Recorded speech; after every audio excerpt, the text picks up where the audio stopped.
और पिता समझा रहे हैं कि बेटा तुम संयोग से सबसे बड़े तो हो ही भाई, आधे घंटे का भी अंतर है तो बड़े तो हो ही ना भाई। और तुम्हारा व्यक्तित्व भी ऐसा है कि मेरे पास हर जायज वजह है कि मैं तुमको राजा बनाऊं, तुम बस मना मत करना। तब राम कह रहे हैं ठीक है, आप कह रहे हैं तो मैं आपकी बात कैसे टाल सकता हूं।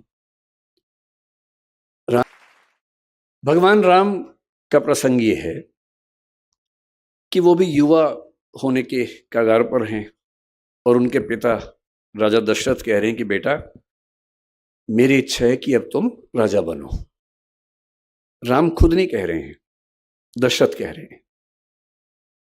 राम तो यहां तक कह रहे हैं कि पिताजी ये उचित बात नहीं है, हम 4 भाई हैं, कहने कहने का उम्र का अंतर है, एक ही दिन तो पैदा हुए थे, आधे 1 घंटे के अंतर को बड़ा भाई छोटा भाई क्या होता है, सब साथ साथ पैदा हुए थे। अब जन्म में एक संग सब भाई, भोजन शयन केली करिकाई, वो पूरा चौपाई कहते तुलसीदास जी। बिमल बंस यह अनुचित एकू, बंधु बिहाई बड़े ही अभिषेकू।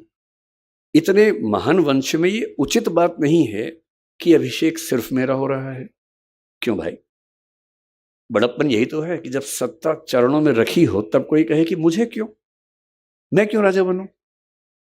और पिता समझा रहे हैं कि बेटा तुम संयोग से सबसे बड़े तो हो ही भाई, आधे घंटे का भी अंतर है तो बड़े तो हो ही ना भाई। और तुम्हारा व्यक्तित्व भी ऐसा है कि मेरे पास हर जायज वजह है कि मैं तुमको राजा बनाऊं, तुम बस मना मत करना। तब राम कह रहे हैं ठीक है, आप कह रहे हैं तो मैं आपकी बात कैसे टाल सकता हूं। राम के राज्याभिषेक की तैयारियां चल रही हैं और यदि हम राम को मनुष्य थोड़ा सा बना के देखें, केवल भगवान ना समझें, तो हम सोच सकते हैं कि उनको भी कुछ कुछ तो उत्सुकता हो ही रही होगी, अच्छा लग ही रहा होगा कि अब मैं राजकाज संभालूंगा। शायद सीता और राम के बीच में बातें भी होती होंगी, सीता कहती होंगी आप राजा बनेंगे, मुझे भूल तो नहीं जाएंगे। राम कहते होंगे कैसी बात करती हो। ऐसी बातें होती होंगी, चुहलबाजी तो पति पत्नी में होती है, होती होगी, उनमें भी खुशी का माहौल होगा। और अचानक एक प्रसंग घटता है। मंथरा कैकेयी को समझाती है कि क्या तुम जानती हो क्या होने वाला है। कैकेयी बहुत खुश है। कैकेयी कह रही है कि हाँ, मेरा बेटा राजा बन रहा है, राम राजा बन रहा है। क्योंकि उस समय तक कैकेयी को इस बात का इल्म तक नहीं है कि मेरा बेटा भरत और राम में क्या अंतर है, एक ही बात तो है।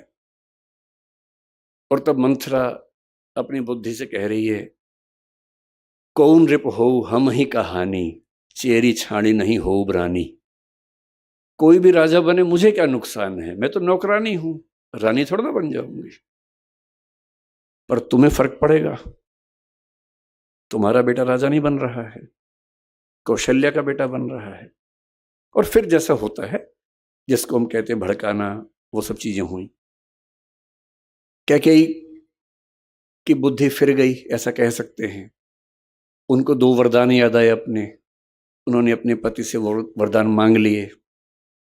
दशरथ धर्म संकट में है, एक तरफ बेटे का मोह, जिस बेटे के लिए वो जान दे सकते हैं, इतना प्रेम करते हैं उस बेटे से, उसको राजा बनाने वाले हैं। और दूसरी तरफ है रघुकुल के ही। रघुकुल रीत सदा चली आई, प्राण जाए पर वचन ना जाई। वचन भी नहीं जाना चाहिए, खुद ही वचन दिया था कि तुमने मेरी रक्षा की है तो मैं तुम्हें 2 वचन देता हूं।